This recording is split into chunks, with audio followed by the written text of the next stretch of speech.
In terms of policing, we need to see more police on our streets and more police on the transport network. So first of all, I would reverse the cuts we've seen in recent year to the safer neighbourhood policing and put officers and PCSOs back onto the streets patrolling every community of London to make sure we're safe. But what I'm also going to do is fund 3,000 additional police to go on the tubes, the trains and the buses.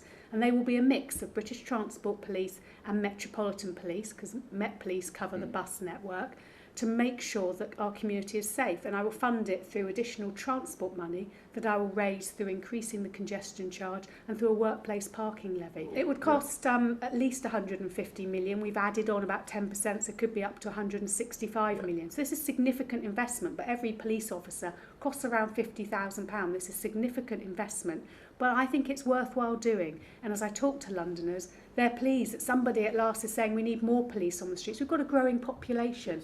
And I think after the recent atrocities we've seen in Brussels and before that in Paris, we've got to make sure people feel safe around the transport network, not just in terms of terrorism. We've also seen an increase in sexual offences on the transport network in London. We need to make sure that's tackled, and more visible policing will do just that. Now, we've seen various strikes and industrial disputes on the network.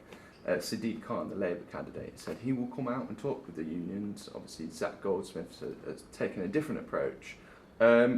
How will you, if you become Mayor of London, address those industrial issues?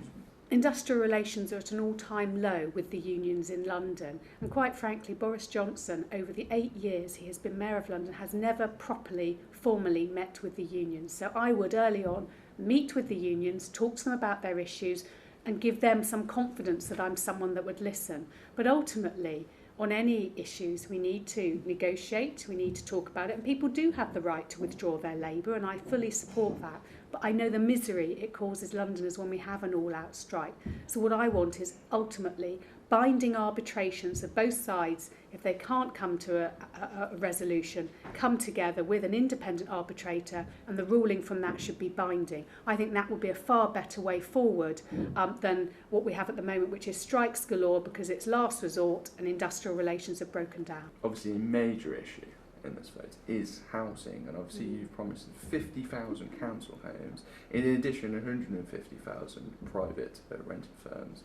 If we've got to build the homes that we need, and we know we've got a housing crisis in London, you only got to talk to any Londoner to know whether it's themselves, their children, their grandchildren, their neighbour, they can't afford to rent, let alone even hope to buy in London. We've got to do something, and that means a major boost in supply of housing. And that's why I'm saying I'll build the homes that I will, but what I will do is ask Londoners to continue paying the council tax level they were paying last year, which includes £20 a year, which has been paying for the Olympic Games. I would continue that as a housing fund, which I could borrow against around £2 billion. So I'm not just talking the talk on housing, I'm putting some serious money in, as well as the land that the GLA owns and other public sector owns across London to build the homes that we desperately need.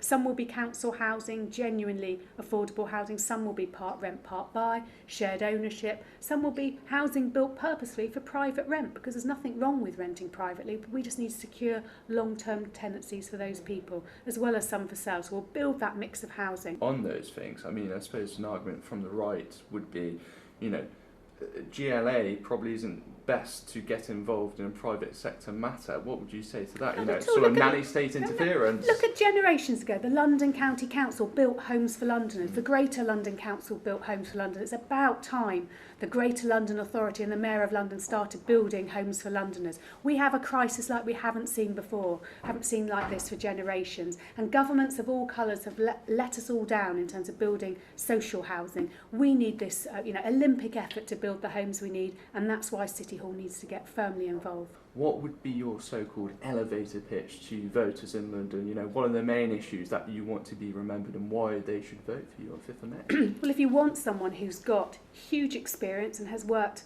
day in, day out for the last 8 years on the Assembly at City Hall fighting for Londoners, you should be voting for Caroline Pidgeon. And not only voting for me for Mayor, you need to vote on the orange ballot paper for Caroline Pidgeon's London Liberal Democrats. So there is a strong team at City Hall holding, whether it's myself or one of the other candidates, to account as Mayor, making sure they keep their promises.